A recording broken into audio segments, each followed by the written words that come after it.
Hello সুপ্রিয় এলাকাবাসী, সবাইকে জানাই আসসালামু আলাইকুম। আমি চলে এসেছি মাদারবাড়িয়া প্রাইমারি বিদ্যালয়ে।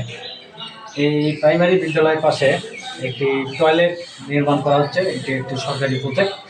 তো এখানে কিছু অনিয়ম এবং দুর্নীতি ঘটে গেছে।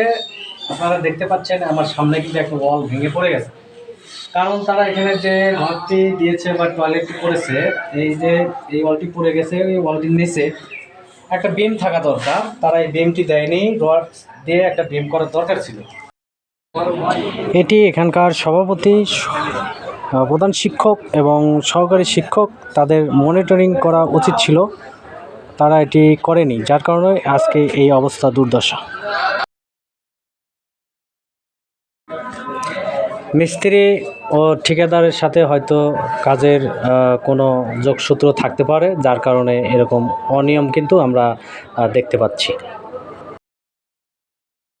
আপনারা এখানে যে গাঁথনিটি দেখতে পাচ্ছেন, এই গাঁথনির নিচে একটা বিম দরকার ছিল পুরাটা, তারা এই বিমটা দেয়নি, যার কারণে শুধু একটি সোলিং করে তারা গাঁথনিটি করেছে। বালু দেবে গেছে এবং দেবে যাওয়ার কারণে ওয়ালটি ভেঙে পড়ে গেছে। তো এখানে সরকারের অনেক ক্ষতি হয়েছে এবং কাজে অনেক অনিয়ম করেছে তারা। এই যে এখানে দেখতে পাচ্ছেন এই যে গাঁথনি, এইটা আমি আপনাদেরকে দেখাই। এই যে সোলিংটা করছে, দেখেন সোলিংয়ের নিচে এখানে কিন্তু বিম নেই, এই দেখেন ডাইরেক্ট বালু, এখানে বালু। তো এখানে একটা বিম দরকার ছিল, এই বিমটা যদি দিত তাহলে এই ক্ষতিটা আজকে হতো না। তো আমার মনে হলো বিষয়টি আপনাদেরকে দেখানো এবং এখানকার যারা কর্মকর্তা আছে তাদের এটি দেখা উচিত ছিল। এখানে অনেক কিছু ক্ষয়ক্ষতি হয়েছে এবং ক্ষতি হয়ে গেছে। তো তারা যদি এটা আগে সজাগ থাকতো, সচেতন থাকতো, তাহলে এই কাজটা হতো না।